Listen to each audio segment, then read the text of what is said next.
order. Welcome, everyone. Howard will lead us through the opening. Director Syed. Good morning and welcome to the July 31, 2025 City of Alameda AC Transit ILC hybrid meeting. No action shall be taken during a disruption that would prevent members of the public from offering public comments using the call-in or internet-based option. This meeting is being recorded. For the members of the public who have dialed into this meeting by telephone, you must press *9 to raise your hand when the agenda item you would like to speak on is called, and the committee secretary will unmute you at the appropriate time and call the last 4 digits of your phone number. If you are attending the meeting via Zoom, you may use the raise your hand feature and your name will be called when it is your turn to speak. If you decide not to speak, you may dial *9 or click lower your hand in Zoom. We request that all speakers clearly and slowly state their name for the record and make sure their location is quiet and that all other audio devices are turned off.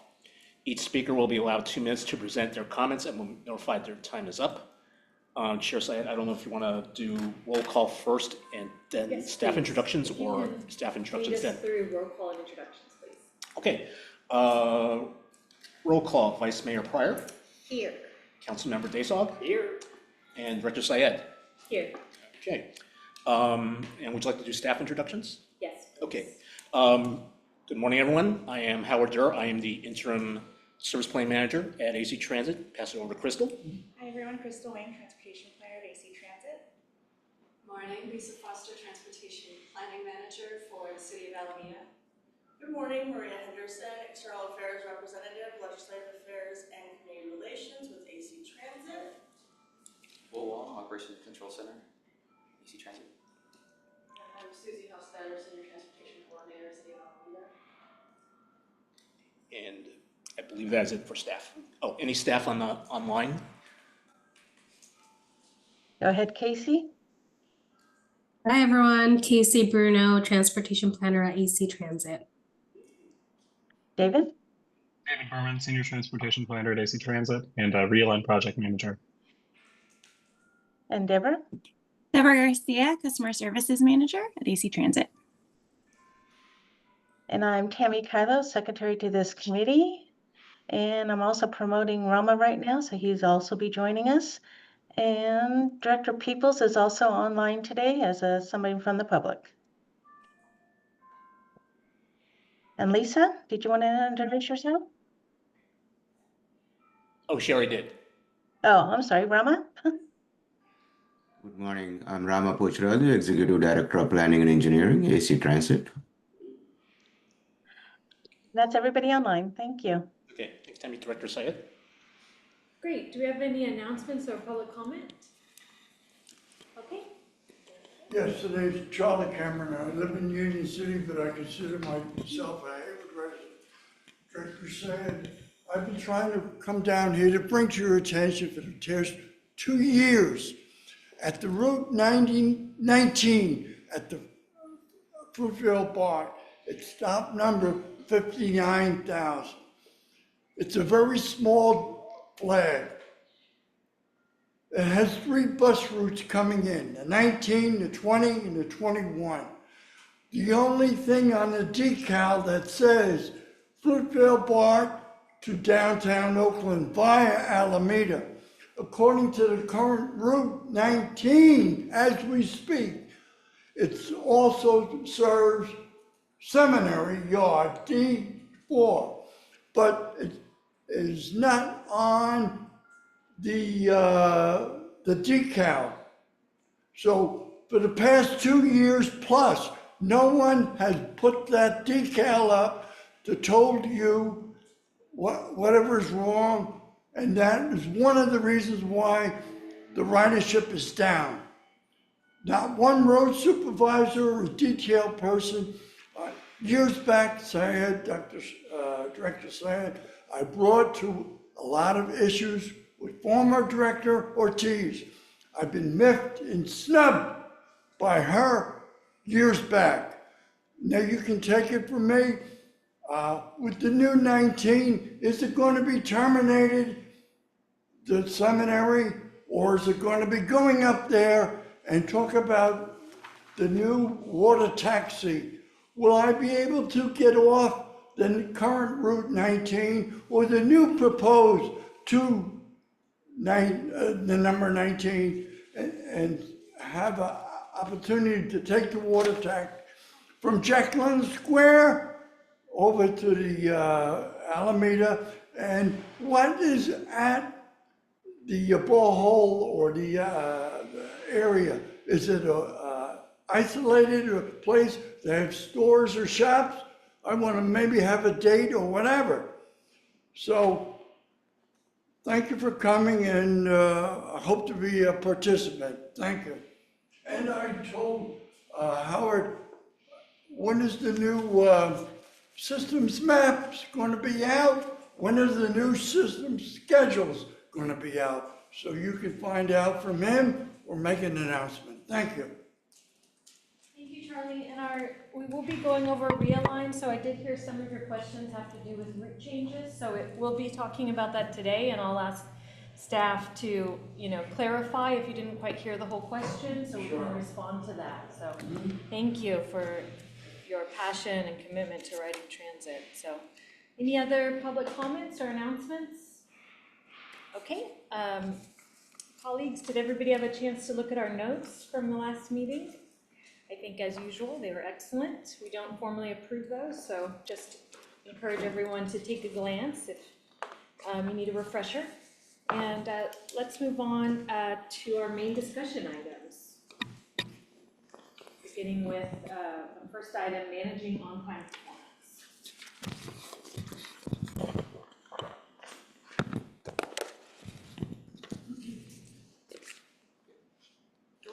So I guess that's me. All right, so I'm Will Wong. I'm the Operations Control Center Manager. I've been in the department for 20 years. I'm also a longtime Alameda resident. I've been here almost 44 years. So as far as on-time performance goes, we have created an on-time performance team. This is the third iteration that we've done that at. And they are in the field right now, checking bus routes. They take time checks. They are now measuring bus stops to see the length of the bus stops. They are taking the timing for traffic lights to see how long it takes for a traffic light to signal. We have done a 51A evaluation recently. And in the past, the original team in the early 2000s was comprised of some of my classmates, and they actually were the ones that created the data to decide to split the original 51, the 51A, and the 51B. The team currently has been working with our other departments in AC Transit, such as the data, correct me, correctly what, Howard, no, the team is, Campbell's team is data, I'm drawing a blank, sorry. Blank also. We work with the data, sorry. Business sciences. Data systems analysis team, thank you, Rama. We work with them to look at the data on the back end to see where we can make a difference in improving the on-time performance at various locations. They even give us heat maps to show us when buses are running early or late, and we can send out the team to evaluate if it is the data that's coming in is being collected incorrectly. We can make adjustments and work with the vendor, and we can also look at if it is actually a performance issue. My team creates performance reports, submits it to the divisions, and division staff management will address that issue. So on-time performance is our metric that we use to measure our on-time performance. Currently, our OTP standard is 72%. For the longest time in the beginning, it was under 72%. It was about 68, correct me if I'm wrong, to about 69%. In the recent 2 years, the on-time performance has jumped quite a bit. We're averaging anywhere between 76 to, as I've seen, as high as 80%. I think that's a statement for our directors that have allowed us to have the additional supervisors to be out in the field to address the issues that we have on-time performance. And we see that the benefits of them being in the field have yielded almost probably a 10% jump in our on-time performance. So I think that's a very valuable point to make. For AC Transit, our on-time is defined as a bus arriving or departing a time point bus stop limit listed on timetables no more than 1 minute early or no more than 5 minutes later than scheduled. that is our standard. However, in my department, we try to make sure that they are not arriving early at all, and we try to make sure that they're not leaving late. However, there's a lot of construction in the field. There's also a lot of events that cause us to have to detour and whatnot. I think that we had an issue over in Emeryville today where a water main broke, so our detour had to be implemented, and that information is normally disseminated through our app. That goes into the last point of many factors can cause delays and affect on-time performance. As you can see, there's multiple issues out in the field. We already touched upon detours, events. I think we recently had the Park Street closed, I think a couple weeks ago for an event. That caused some of us to detour our routes off of Park Street. And I grew up with Park Street being 2 lanes. So with it coming down to 1 lane, I have noticed that we have had challenges getting into and out of that particular corridor. When we detour, obviously you see that there's some challenges there as well. I know it's been a point from Director Syed stating to make sure that we put up signage and to make sure that our app is working properly. And I think that's pretty much everything I have. We can, I guess, move on to the next slide. How is on-time performance managed? I kind of touched upon that earlier. I do have a quick screenshot in there of the map and of the route ladder. I have it on my laptop right now that I have access. I can see what is going on, and my tablet that I have also allows me to view buses. Every supervisor vehicle in the field has one of these tablets that can pull up a route and monitor the route to see on-time performance. When you hover over the icon, as you can see up there, it can give you quite a bit of information, such as the operator's information, location, route that they're running, and then our internal identification, such as what we call a block number, which identifies what schedule they're supposed to be at, and then a run number, which identifies what work they're working.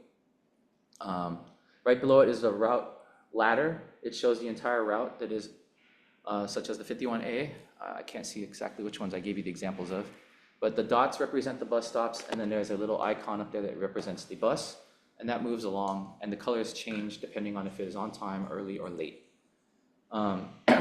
The field, the boots on the ground, I touched upon that also earlier about the 3 supervisors in the field dedicated to on-time performance. However, we also have multiple other supervisors that are out in the field as well that they take the calls for incidents on the buses, such as maybe an accident, a passenger fall. What was the most recent one that we had? I think there was a weapon found on a bus, and they addressed that with ALCO. And in the past, our supervisors have also assisted with finding missing children. We had a missing child in Oakland recently, and they were able to help ALCO, Alameda County Sheriff, find the baby and return the baby to the family, which was actually with the family, but the mother actually fell asleep on the bus. Somehow they got separated, and then she freaked out, but they were able to be reunited. So our team does quite a bit of stuff that a lot of people don't ever touch upon or talk about. There are a lot of assumptions made. So our field, that's most of our field supervisors. The ones that are also in the field taking those calls for accidents, incidents, also do on-time performance. They will station at various time points and monitor, just as the on-time performance team does, to assist with the improvement of our on-time performance. Active line management, I touched upon that with the 3 supervisors. We also do that in Operations Control Center. We have been monitoring buses on there. It does show us if the bus is running late or early, and we can make contact with the operator directly through our voice over IP to encourage the operator to slow down if they're running early and to make sure that they're adhering to the on-time performance. With that being said, that's pretty much most of the stuff on that page. Is there one more page, Crystal? Okay, and I guess that's my presentation. Should you have any questions, I think that'll be for later, is that correct? Right now? Yeah. Oh, okay. Sorry, I'm a little... Thanks, Will. It's great to know too, you're providing extra eyes on the street here in Alameda for your goal of tenure at IC Transit. I did have a question. If you could touch upon our recent outcomes of our pilot program, just to share those regarding improving on-time performance. I'm not sure if you have it handy, but we did get a report on that recently at the board, and it was quite dramatic. My recollection is, over like 15% increase in on-time performance. And could you speak to that briefly? I think I helped provide or work Maybe Rama could? with Dwayne on the data to provide there. I'm a little unfamiliar with, I'm mixing it in my head of which one it is. Do you happen to have This is the incentive pay pilot program. So, Oh. That's could you speak to that? Can you speak up loudly? We can't hear you very well. Please. Director Syed, I couldn't hear your question very well. Are you talking about incentive pay or? Yes, so we've been running an incentive pay program on our busiest routes, including some, at least one route here in Alameda. And we got some preliminary report back from that recently. It was focused on increasing on-time performance. Do you have that handy?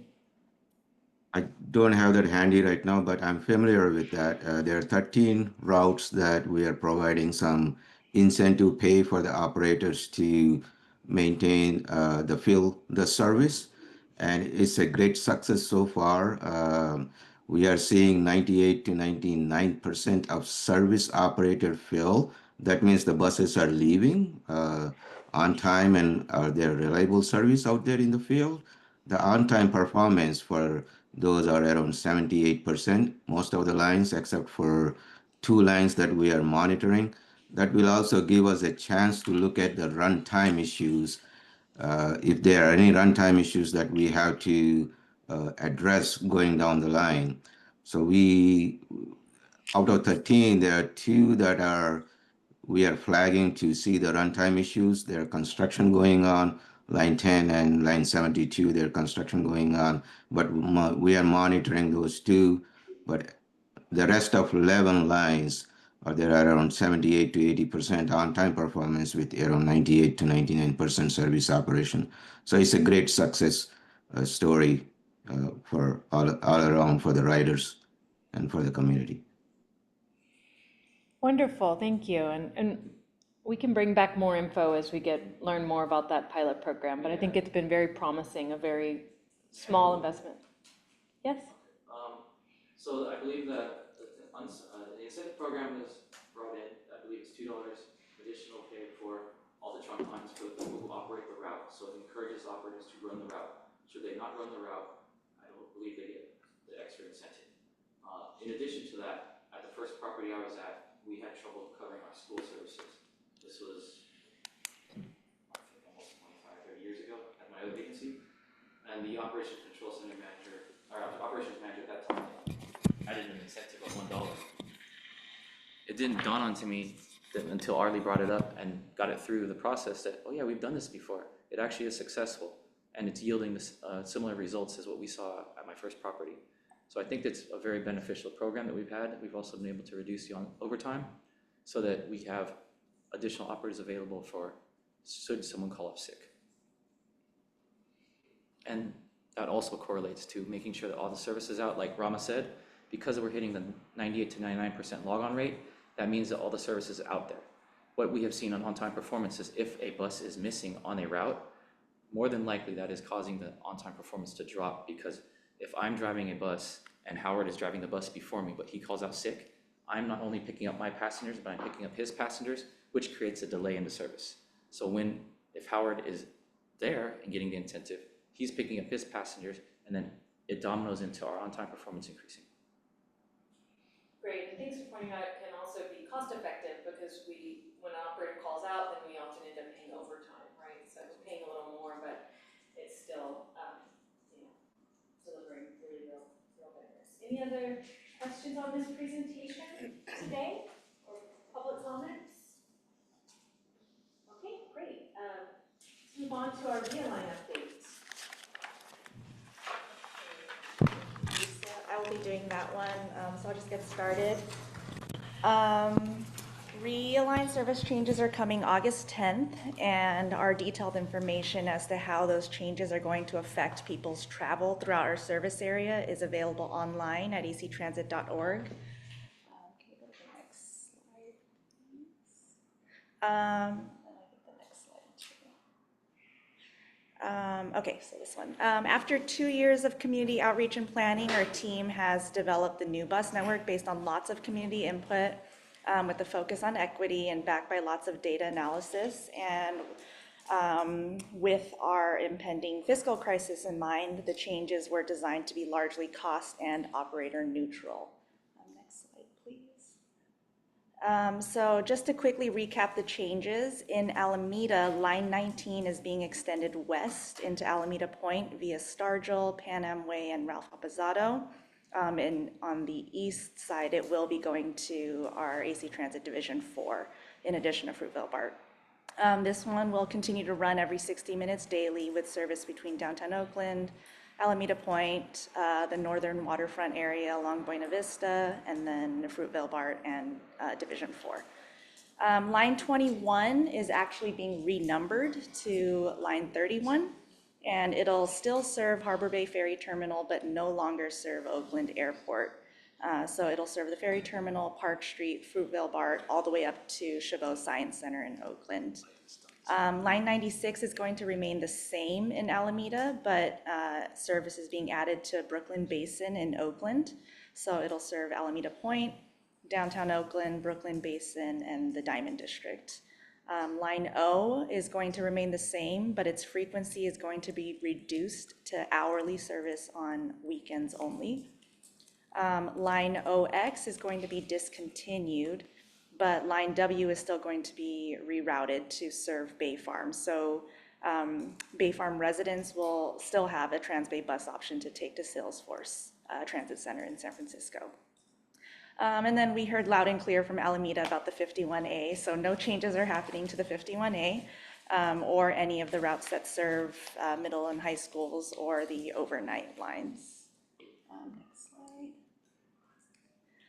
So we've been coordinating with city staff on new bus stops for Realign, and that's been mainly focused on near-term improvements at new bus stops along Stargill to make sure that they're safe and ADA accessible. In the longer term, there's a longer-term city project along Stargill that has bus stop improvements included. We're also going to be reinstating some former bus stop locations along Ralph Appizato that were previously used by Line 78. There's also been ongoing coordination with the city as needed for bus stops associated with Line 96 out in Alameda Point. So on that one, we'd really just coordinate with the city as needed and make adjustments based on the latest road closures and detours. Next slide, please. Yeah. Oh, thank you. Thanks, Crystal. Maria Henderson, External Affairs Representative, AC Transit. So I just want to close out this update. This is a friendly reminder that after 2 years of planning and public participation, on August 10th, the Realign service changes will go into effect. Our website is active, www.actransit.org/realign. And it's a good resource to understand what's happening with your bus lines that Crystal just summarized. Online communications and social media started earlier this month and continue with our e-news bulletins. You can sign up for our e-news also on our website. They have been coming out with general and line-specific communications. The first e-news actually went out on May 30th, and we'll continue to send those out until the launch. So printed information is currently on our buses and in the interior of our buses with line-by-line brochures by geographic areas. And they're available in English, Spanish, and Simple Chinese. Ads are also posted at BART stations.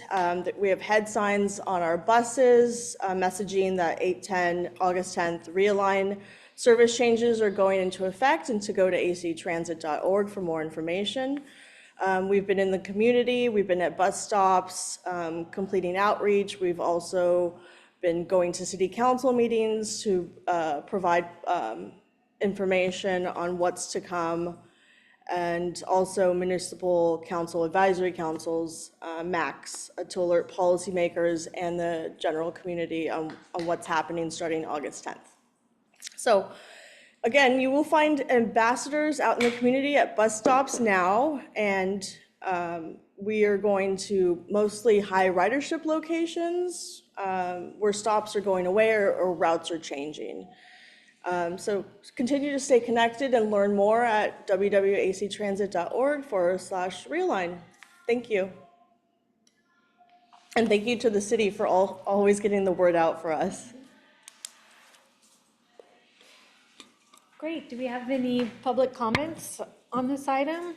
And I wanted to be sure we had a chance to cover everything you raised, Charlie, regarding questions. It does sound like 19 will be going to Division 4. Do you have any other questions about that change, Charlie, on 19? If so, we can pull up the map and share it with you.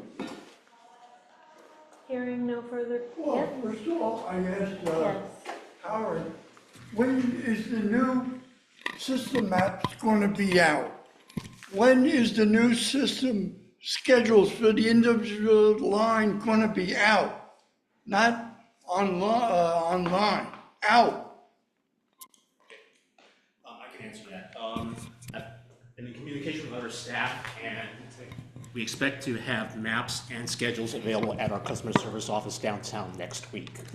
I actually have some maps with me today if you'd like one. What's that? I have a map with me today if you'd I like have one. one right I have a there. new one. Oh, that's what I need. There we go. That's what you gotta put out. Yes. Even better. Whoa. Yes. There you go. Fine. I read your mind. Got it. I can, Lisa Foster here, I can also add that the Mastic Senior Center also already has line-by-line route change descriptions. And then we just got a big pack from Ms. Henderson today that we will be distributing around to the libraries and more to the Mastic Senior Center. So we'll have our part in helping distribute these. We appreciate it, thank you. Great, thanks. And I just wanted to thank, this group here and the broader community for all of their participation in the process. We did hear loud and clear how important it was to keep that connection to Kaiser and Oakland and to reduce the transfer, having a transfer, and that's what we see we are delivering with this. So I think that was really a key change. And, I'm excited to be able to get on a bus from the Diamond and come down to the point. Haven't been able to do that before. So if there's no further questions, we'll go ahead and proceed and welcome Director Young to the meeting as well. We're just wrapping up the Realign update, so which will be launching soon. Go ahead and on the topic of the Realign, I just want to say, express appreciation to AC Transit, board members as well as staff members for the transparent process that you had laid out. I know that it was a difficult decisions that ultimately you guys had to make, especially with the situation, federal funding and all that. But we certainly appreciated all the points where you were taking public input, and so we appreciate especially seeing line 51A. Thank you, and this is something we're going to have to continue to guard and protect, and we'll look forward to being your partner. We've been in a number of challenging meetings lately, and it's not looking pretty in terms of transit funding. So,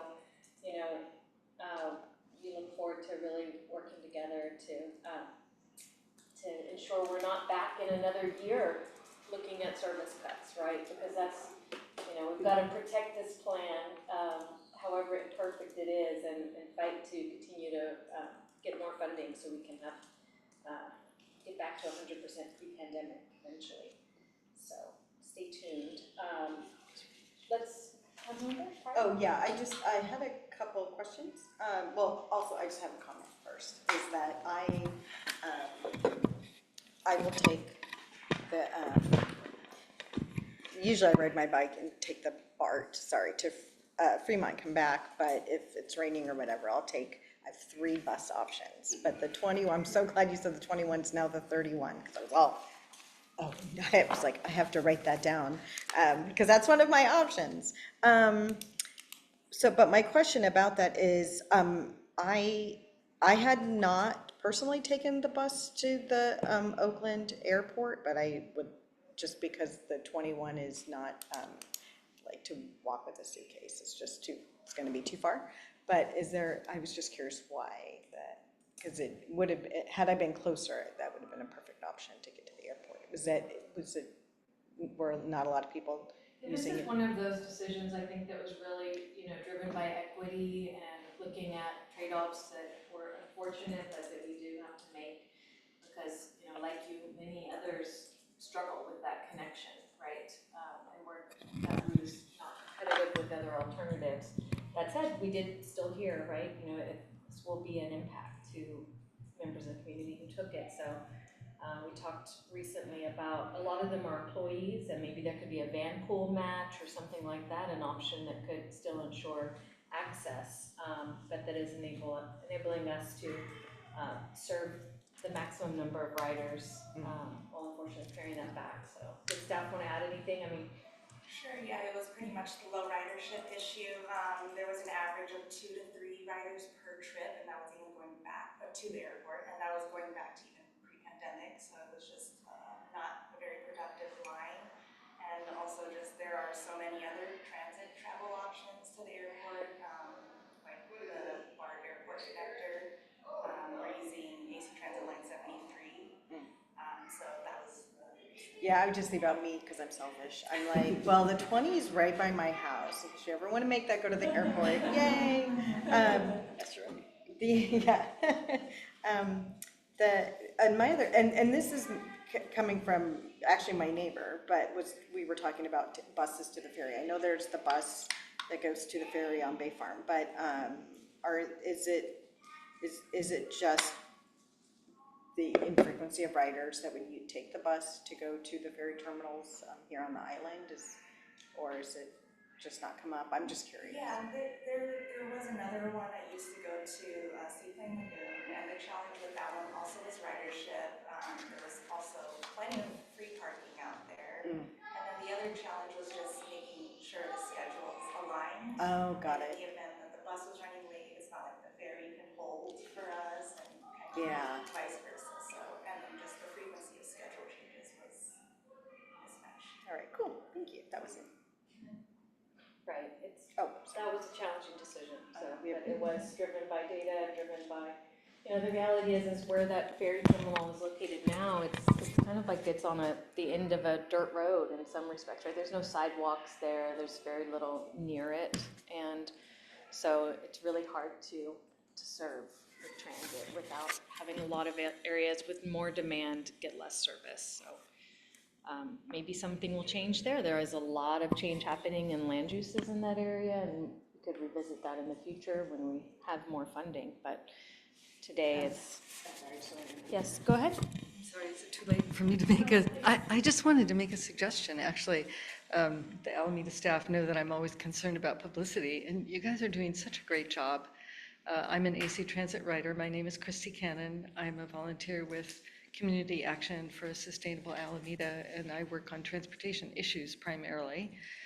I went to a webinar yesterday sponsored by America Walks, and the Sierra Club was a very active presence, and they were very concerned about equity issues for getting people out into nature.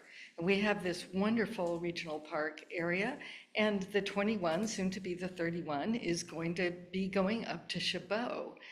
But to me, the critical thing about that is going to go by a couple of trailheads.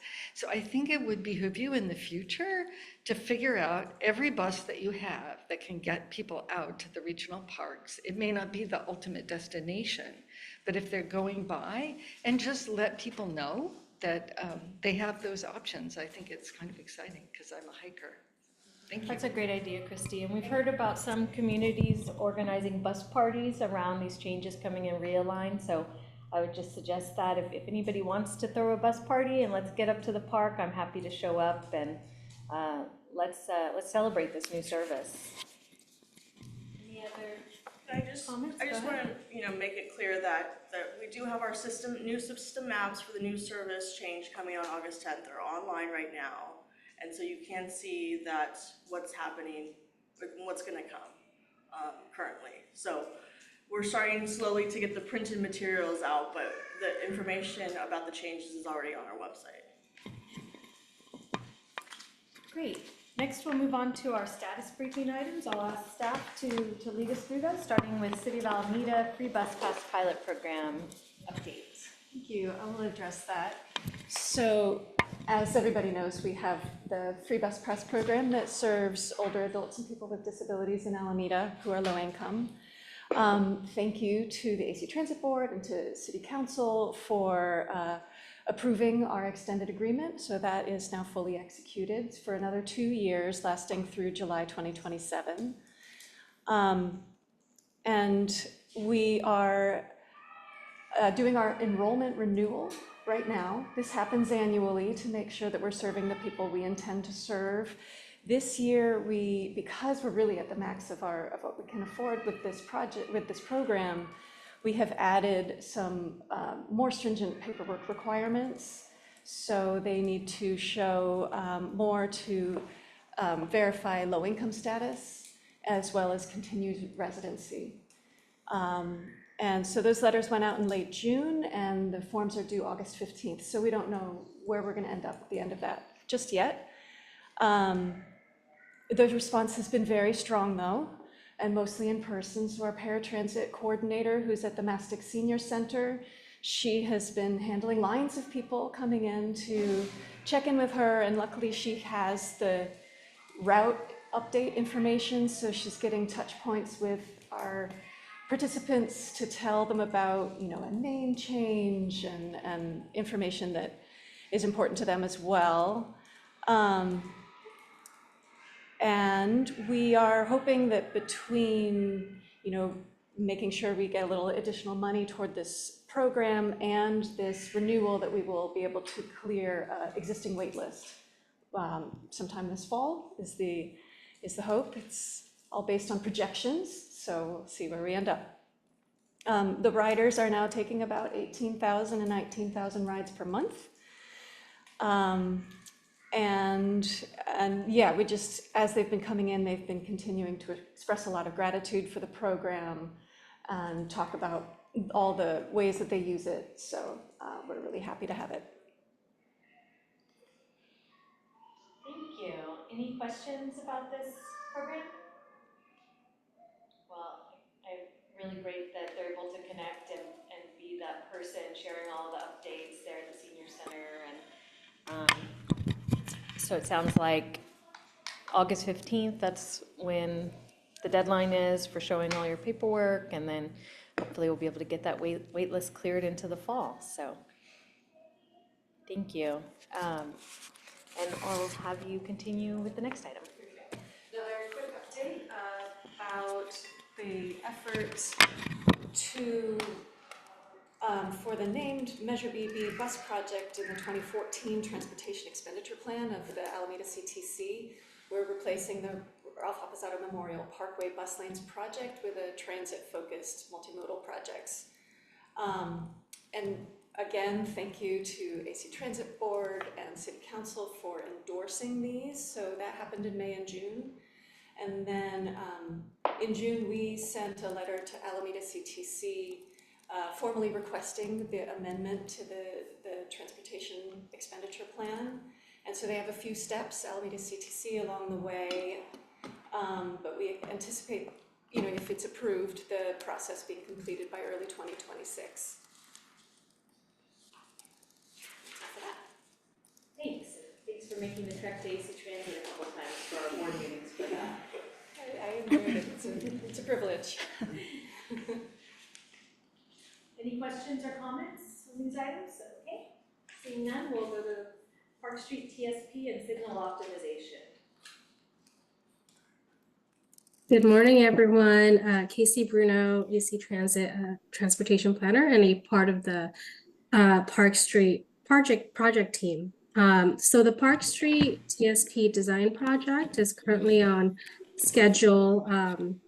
As a quick refresher, this project will implement transit signal priority, or TSP, along Park Street from Alameda Avenue to Otis Drive, completing the TSP network already in place from Landing Avenue to Central Avenue.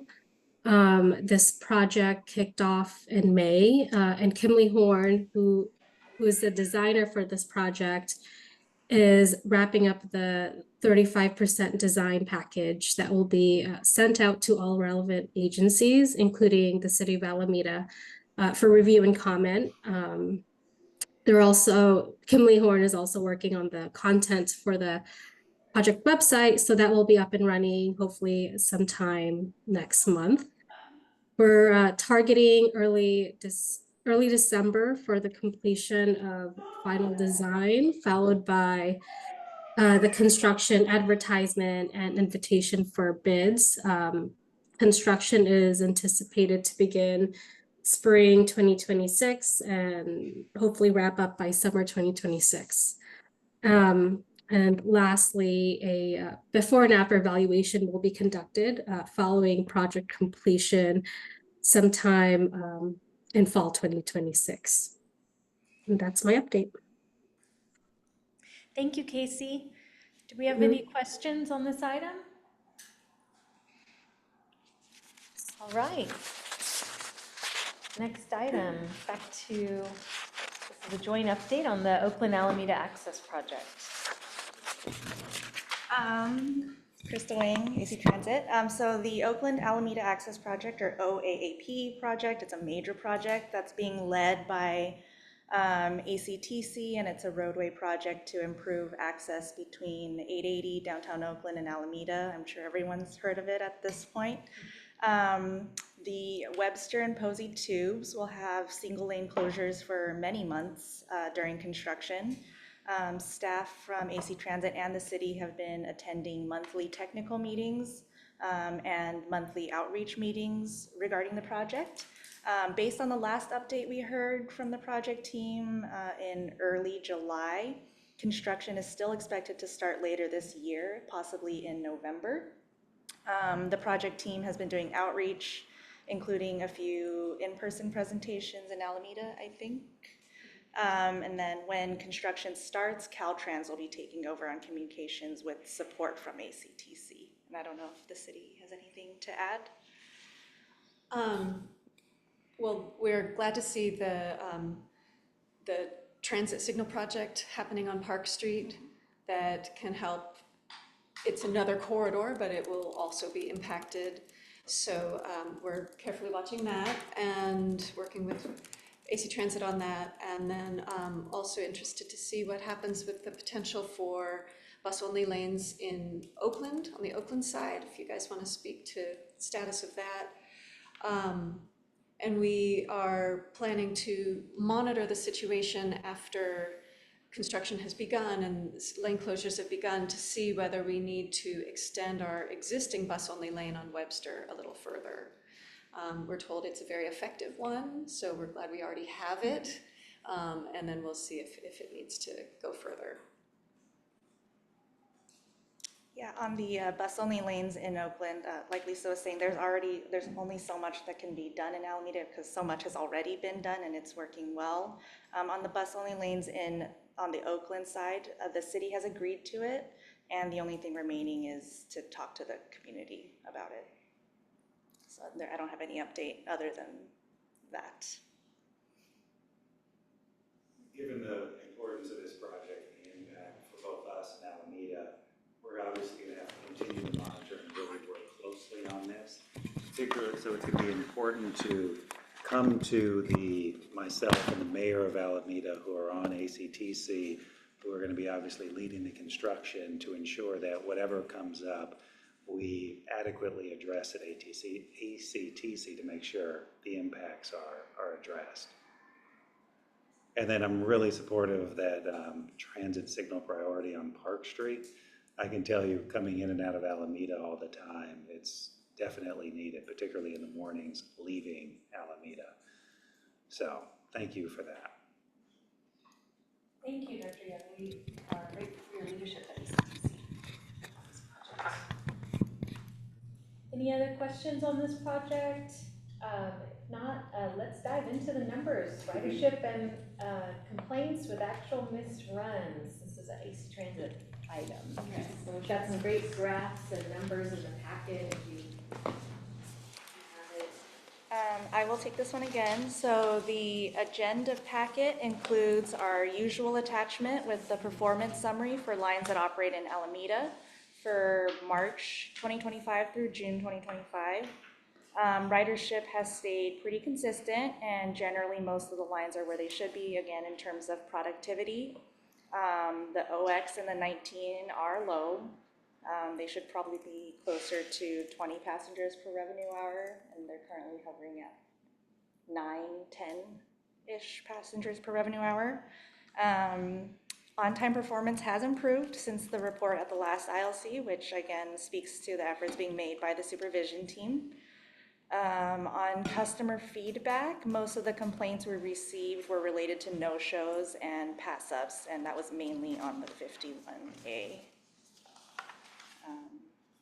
That's the update that I have on ridership and complaints. Thank you. Any questions or comments on this item? I had a question. One of the things staff could look into, just a simple like indexing by ridership, because like we see a lot of the complaints are on the 51, and every time I look at that I'm like, oh, it's our highest ridership line. Is it proportionally getting a lot more complaints or not? So that would be something, if it's simple to do, I'd ask staff to look into on this. And then just on the really colorful updates showing all of the different reasons that trips are canceled. When I look at it, it kind of jumps out like D4, but I just wanted to confirm that's because these are trips that are on the lines that we're reporting on, and so that's why it looks like D4 has a larger number of canceled trips. If you could go to that one. The ones that show canceled trips, next one. There we go. So see that pink bar that's ginormous on the top left chart? Just wanted to, and that's, you know, each of our divisions that we operate buses out of. So D2, D3, D4, D6, and I just wanted to confirm the reason D4 is so large is because that's where those buses that are serving Alameda are operating from, not because there's a bigger problem at D4. Exactly. Right, so, okay, so that's helpful to understand, and I'm not sure if it's a really helpful metric to have in here, if there's something that would be more insightful, but or just be sure we can explain it or understand it. And looking forward to continuing to see improvement in, you know, work trips canceled due to no workforce, especially with the incentive program that is ongoing. And any questions? Just a quick question. I noticed on the first table for the O, the June data, is that because it's not 30 days worth of data? Is that why the June data kind of like? Good question. Oh, yes. Dropped in. I noticed that as well, and I need to dig into why that is. I bet it's just not full 30 days. Yeah, that might be it, and I don't know, Will, if you have any insight as to why ridership drops significantly for June on line O? Oh, maybe that's a summer phenomenon? It might be. I think it's a summer phenomenon because when I was writing in high school, the high school kids going to community college would jump on that instead of 51 because the 51 may not have a seat, and we knew the O line would have a seat. And because they also have comfortable seats. So I've been just a FYI, I've been a regular bus rider recently. I take the O from, my stop is 1 block away from my house. Oh. So I take the O to the Salesforce, and my office is like, what, 2 or 3 short blocks from there. So I still like to drive, but I've been taking the bus more. Come on, Tony, you can't admit that. Wait. Come on, What time he takes the bus at? I take the first bus. 5:20. The 5:18. Oh, wow. Yeah, but I actually like to get in earlier, but whatever. One thing you'll have to pay attention to is there's already discussions as part of the regional measures, efficiencies that Alameda County, ACTC, may require as part of funds for the regional measure, right? The efficiencies may include elimination or reduction of AC Transit Transbay route to push more people onto BART. So there was just some initial discussions at the last meeting. I'm just giving you a heads up that that may be coming. So you may need, if that is the case, well, you may need to continue to pay attention to what efficiency measures are recommended. And then to the extent that it impacts the O and the OX, you may want to raise your voice on that. So just FYI. When you do Thank you. Great comment. So, any other comments on this? Last call for comments or questions? Hearing none, we will just go ahead and confirm our next meeting of this committee will be on Thursday, October 16th, 2025. I will note, I am out of the country on that date, so we may be rescheduling that meeting. I apologize, but just giving staff notice, I will be out of the country.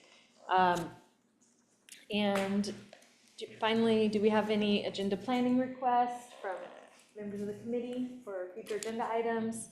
Please submit those to staff. And last call for announcements or public comments on items not on our agenda today. Do we have any? Please raise your hand. Are you good? Is that a hand up? Or is that, okay, thank you. Great, this meeting is adjourned. Thanks, everyone.